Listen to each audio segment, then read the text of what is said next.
Now to Western Turkey, where there is growing anger over that country's worst ever mine disaster. At least 299 miners were killed in an explosion deep underground on Tuesday.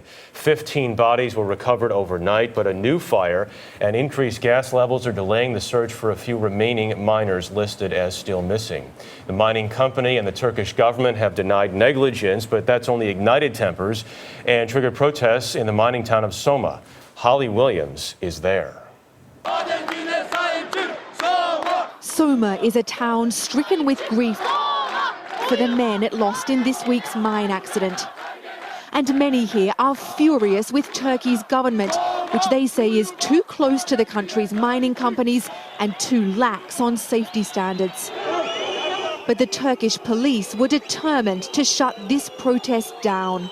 Diler Koçka, a housewife whose son is a miner, confronted them. "Why are you here?" she asked. "These people haven't done anything." When the protesters refused to leave, the police began firing plastic marbles into the crowd and then blasted the demonstrators with water, soaking us as we filmed. This began as a peaceful protest, but the police are now using a water cannon and tear gas to try to force people off the streets. The gas sent people running for cover and enraged the demonstrators. This man said he was a miner. "I do it to put bread on the table," he told the crowd, "but maybe tomorrow I'll be the one who's killed."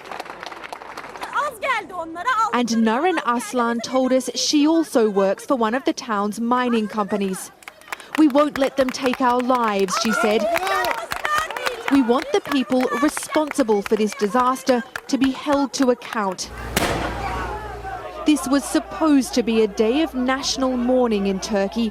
Instead, in Soma, it was a day of anger and violence. For CBS This Morning Saturday, Holly Williams, Soma, Turkey.